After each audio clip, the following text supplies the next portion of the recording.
ओम शांति 11/2/2025 की बाबा के महावाक्य है। मीठे बच्चे, तुम्हें भगवान पढ़ाते हैं। तुम्हारे पास है ज्ञान रत्न। इन्हीं रत्नों का धंधा तुम्हें करना है। तुम यहाँ ज्ञान सीखते हो, भक्ति नहीं।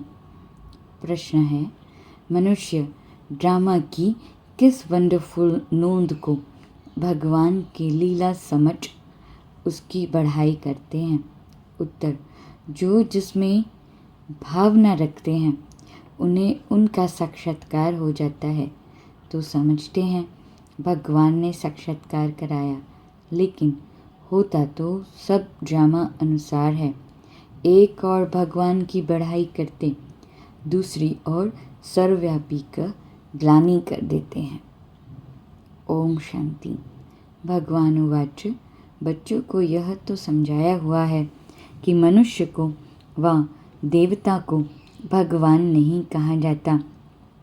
गाते भी हैं, ब्रह्मा देवताय नमः, विष्णु देवताय नमः, शंकर देवताय नमः। फिर कहा जाता है शिव परमात्माय नमः। यह भी तुम जानते हो, शिव को अपना शरीर नहीं है। मूल वतन में शिव बाबा और शालिग्राम रहते हैं। बच्चे जानते हैं कि अभी हम आत्माओं को बाप पढ़ा रहे हैं, और जो भी सत्संग है वास्तव में वह कोई सत्य का संग है नहीं। बाप कहते हैं वह तो माया का संग है। वहाँ ऐसे कोई नहीं समझेंगे कि हमको भगवान पढ़ाते हैं। गीता भी सुनेंगे तो श्री कृष्ण भगवान उवाच समझेंगे। दिन प्रतिदिन गीता का अभ्यास कम होता जाता है, क्योंकि अपने धर्म को ही नहीं जानते। कृष्ण के साथ तो सभी का प्यार है, श्री कृष्ण को ही जुलाते हैं। अब तुम समझते हो हम जुलाएं किसको? बच्चे को जुलाया जाता है, बाप को तो जुला न सके। तुम शिव बाबा को जुलाएंगे? वह बालक तो बनते नहीं, पुनर्जन्म में आते नहीं। वह तो बिंदु है, उनको क्या जुलाएंगे? श्री कृष्ण का बहुतों को साक्षात्कार होता है। श्री कृष्ण के मुख में तो सारी विश्व है, क्योंकि विश्व का मालिक बनते हैं। तो विश्व रूपी माखन है।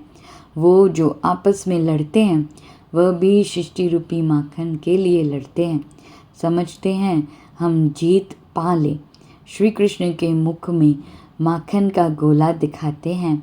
यह भी अनेक प्रकार के साक्षात्कार होते हैं, परंतु अर्थ कुछ भी नहीं समझते हैं। यहाँ तुमको साक्षात्कार का अर्थ समझाया जाता है। मनुष्य समझते हैं उनकी मनोकामना पूरी होती है। यह भी ड्रामा में नोंद है। ऐसे नहीं कहेंगे कि भगवान ने साक्षात्कार कराया। जो जिस भावना से जिनकी पूजा करते हैं उनको वह साक्षात्कार होता है। यह ड्रामा में नोंद है। यह तो भगवान की बड़ाई की है कि वह साक्षात्कार कराते हैं। एक तरफ इतनी बड़ाई भी करते, दूसरी तरफ फिर कह देते पत्थर टिक्कर में भगवान है। कितनी अंधश्रद्धा की भक्ति करते हैं। समझते हैं बस श्री कृष्ण का साक्षात्कार हुआ, श्री कृष्णपुरी में हम ज़रूर जाएंगे। परंतु श्री कृष्णपुरी आए कहाँ से? यह सब राज बाप तुम बच्चों को अब समझाते हैं। श्री कृष्णपुरी की स्थापना हो रही है। यह है कंसपुरी। कंस, अकासुर, बकासुर, कुंभकर्ण, रावण, ये सब असुरों के नाम हैं। शास्त्रों में क्या क्या बैठ लिखा है यह भी समझाना है कि गुरु दो प्रकार के हैं। एक है भक्ति मार्ग के गुरु, वह भक्ति ही सिखलाते हैं। यह बाप तो हैं ज्ञान का सागर, इनको सतगुरु कहा जाता है। यह कभी भक्ति नहीं सिखलाते, ज्ञान ही सिखलाते हैं।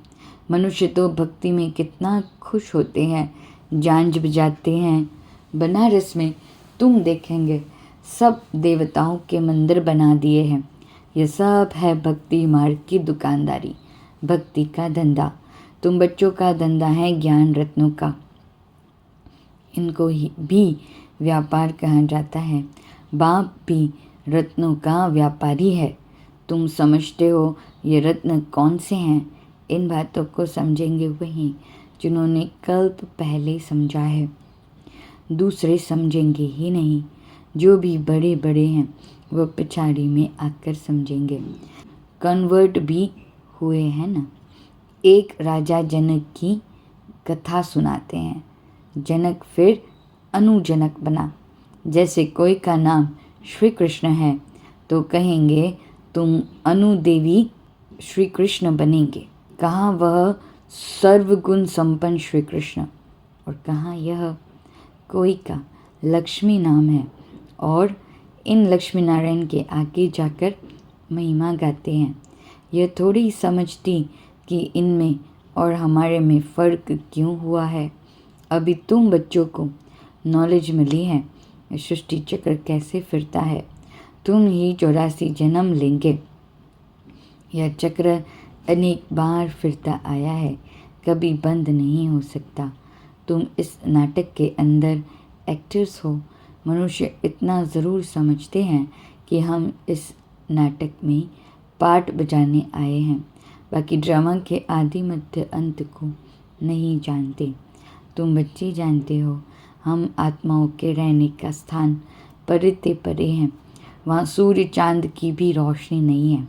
ये सब समझने वाले बच्चे भी अक्सर करके साधारण गरीब ही बनते हैं, क्योंकि भारत ही सबसे साहूकार था, अब भारत ही सबसे गरीब बना है। सारा खेल भारत पर है। भारत जैसा पावन खंड और कोई होता नहीं। पावन दुनिया में पावन खंड होता है और कोई खंड वहाँ होता ही नहीं। बाबा ने समझाया है ये सारी दुनिया एक बेहद का आइलैंड है। जैसे लंका टापू है, दिखाते हैं रावण लंका में रहता था। अभी तुम समझते हो रावण का राज्य तो सारी बेहद की लंका पर है। यह सारी सृष्टि समुद्र पर खड़ी है। ये टापू है, इस पर रावण का राज्य है। यह सब सीताएं रावण की जेल में हैं। उन्होंने तो हद की कथाएं बना दी हैं। यह सारी बेहद की बात बेहद का नाटक है। उसमें ही फिर छोटे छोटे नाटक बैट बनाए हैं। ये बाइस्कोप आदि भी अभी बने हैं, तो बाप को भी समझाने में सहज होता है।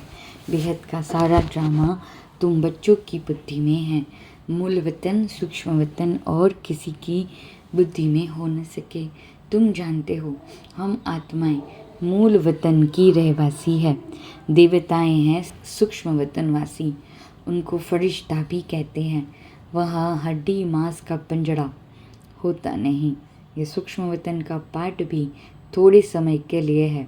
अभी तुम आते जाते हो, फिर कभी नहीं जाएंगे।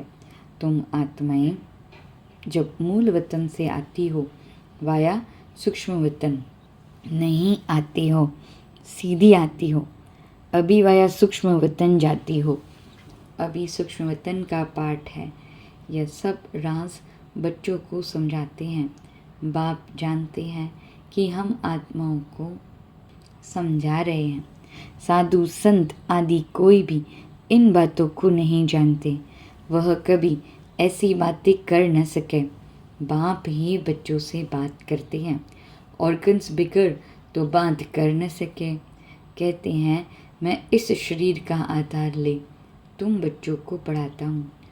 तुम आत्माओं की दृष्टि भी बाप तरफ चली जाती है। यह है सब नई बातें। निराकार बाप, उनका नाम है शिव बाबा। तुम आत्माओं का नाम तो आत्मा ही है। तुम्हारे शरीर के नाम बदलते हैं। मनुष्य कहते हैं परमात्मा नाम रूप से न्यारा है, परंतु नाम तो शिव कहते हैं ना। शिव की पूजा भी करते हैं। समझते एक है, करते दूसरा है। अभी तुम बाप के नाम रूप देश काल को भी समझ गए हो। तुम जानते हो कोई भी चीज़ नाम रूप के बिगड़ नहीं हो सकती है। यह भी बड़ी सूक्ष्म समझने की बातें हैं। बाप समझाते हैं गायन भी है सेकंड में जीवन मुक्ति, अर्थात मनुष्य नर से नारायण बन सकते हैं, जबकि बाप हेवनली गॉड फादर है, हम उनके बच्चे बने हैं तो भी स्वर्ग के मालिक ठहरे, परंतु यह भी समझते नहीं हैं। बाप कहते हैं, बच्चे तुम्हारी एम ऑब्जेक्ट ही यह है, नर से नारायण बनना। राजयोग है ना, बहुतों को चतुर्भुज का साक्षात्कार होता है। इससे सिद्ध है विष्णुपुरी के हम मालिक बनने वाले हैं। तुमको मालूम है स्वर्ग में भी लक्ष्मी नारायण के तख्त के पछाड़ी विष्णु का चित्र रखते हैं, अर्थात विष्णुपुरी में इन्हों का राज्य है। ये लक्ष्मी नारायण विष्णुपुरी के मालिक है, वह है श्री कृष्णपुरी और यह है कंसपुरी। ड्रामा अनुसार यह भी नाम रखे हुए हैं। बाप समझाते हैं, मेरा रूप बहुत सूक्ष्म है, कोई भी जान नहीं सकते। कहते हैं कि आत्मा एक स्टार है, परंतु फिर लिंग बना देते हैं, नहीं तो पूजा कैसे हो। रुद्र यज्ञ रचते हैं तो अंगूठे में शालिग्राम बनाते हैं। दूसरी तरफ उनको अजब सितारा कहते हैं। आत्मा को देखने की बहुत कोशिश करते हैं, परंतु कोई भी देख नहीं सकते। रामकृष्ण विवेकानंद का भी दिखाते हैं न, उसने देखा आत्मा उनसे निकल मेरे में समा गई। अब उनको किसका साक्षात्कार हुआ होगा? आत्मा और परमात्मा का रूप तो एक ही है। बिंदी देखा, समझते कुछ नहीं। आत्मा का साक्षात्कार तो कोई चाहते नहीं, चाहना रखते हैं कि परमात्मा का साक्षात्कार करें। वह बैठा था कि गुरु से परमात्मा का साक्षात्कार करें, बस कर दिया। ज्योति थी, वह मेरे में समा गई। इसमें ही वह बहुत खुश हो गया, समझा यही परमात्मा का रूप है। गुरु में भावना रहती है भगवान के साक्षात्कार की, समझते कुछ नहीं। भला भक्ति मार्ग में समझाए कौन? अब बाप बैठ समझाते हैं, जिस जिस रूप में जैसी भावना रखते हैं, जो शक्ल देखते हैं वह साक्षात्कार हो जाता है। जैसे गणेश की बहुत पूजा करते हैं तो उनका चैतन्य रूप में साक्षात्कार हो जाता है, नहीं तो उनको निश्चय कैसे हो। तेजोमय रूप देख समझते हैं कि हमने भगवान का साक्षात्कार किया, उसमें ही खुश हो जाते हैं। यह सब है भक्ति मार्ग, उतरती कला। पहला जन्म अच्छा होता है, फिर कमती होते होते अंत आ जाता है। बच्चे ही इन बातों को समझते हैं। जिनको कल्प पहले ज्ञान समझाया है उनको ही अब समझा रहे हैं। कल्प पहले वाले ही आएंगे, बाकी औरों का तो धर्म ही अलग है। बाप समझाते हैं, एक एक चित्र में भगवानुवाच लिख दो। बड़ा युक्ति से समझाना होता है। भगवानुवाच है ना, यादव कौरव और पांडव क्या करत भय, उनका यह चित्र है। पूछो, तुम बताओ, अपने बाप को जानते हो? नहीं जानते हो तो गोया बाप से प्रीत नहीं है ना, तो विपरीत बुद्धि ठहरे। बाप से प्रीत नहीं तो विनाश हो जाएगा। प्रीत बुद्धि विजयंती सत्य में विजयते, इनका अर्थ भी ठीक है। बाप की याद ही नहीं तो विजय पा नहीं सकेंगे। कि तुम सिद्ध कर बतलाते हो। गीता शिव भगवान ने सुनाई है, उसने ही राजयोग सिखाया ब्रह्मा द्वारा। यह तो श्री कृष्ण भगवान की गीता समझकर कसम उठाते हैं। उनसे पूछना चाहिए, श्री कृष्ण को हाजिर नाजिर जानना चाहिए। वह भगवान को कहते हैं, ईश्वर को हाजिर नाजिर जान, सच बोलो। रोला हो गया ना तो कसम भी झूठा हो जाता है। सर्विस करने वाले बच्चों को गुप्त नशा रहना चाहिए। नशे से समझाएंगे तो सफलता होगी। तुम्हारी यह पढ़ाई भी गुप्त है, पढ़ाने वाला भी गुप्त है। तुम जानते हो हम नई दुनिया में जाकर यह बनेंगे।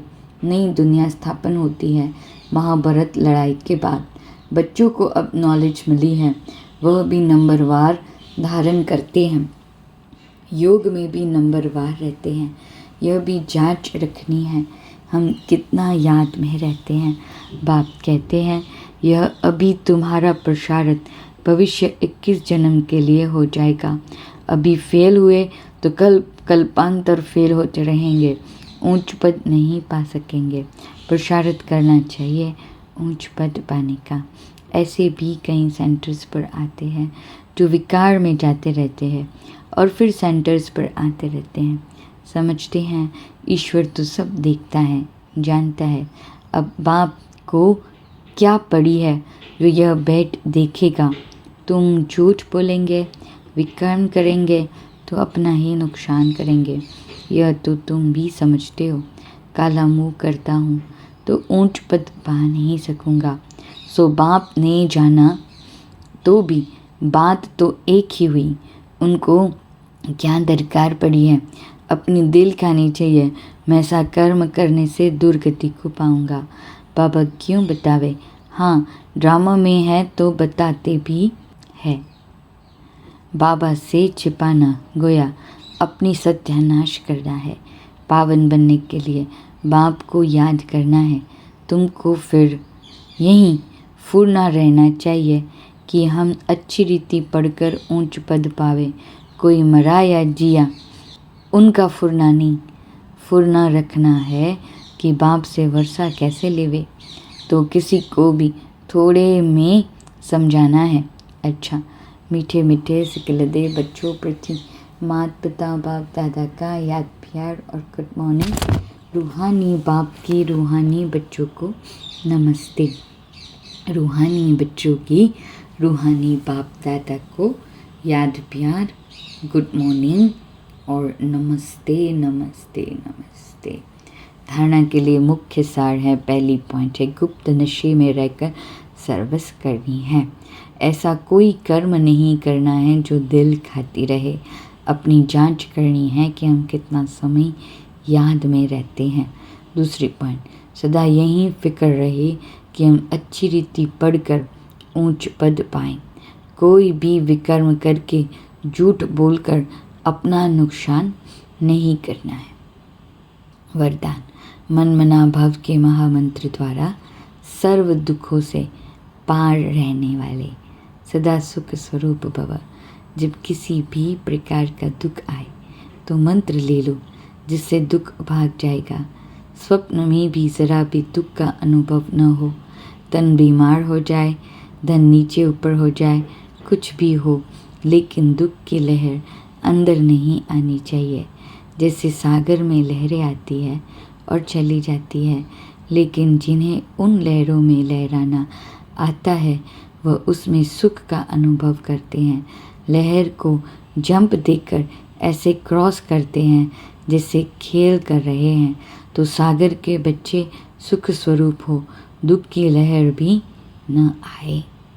स्लोगन, हर संकल्प में दृढ़ता की विशेषता को प्रैक्टिकल में लाओ तो प्रत्यक्षता हो जाएगी। अव्यक्त इशारे, एकांत प्रिय बनो, एकता और एकाग्रता को अपनाओ। स्व उन्नति में, सेवा की उन्नति में एक ने कहा दूसरे ने हाजी किया। ऐसे सदा एकता और दृढ़ता से बढ़ते चलो। जैसे दादियों की एकता और दृढ़ता का संगठन पक्का है, ऐसे आदि सेवा के रत्नों का संगठन पक्का हो। इसकी बहुत बहुत आवश्यकता है। अच्छा, ओम शांति।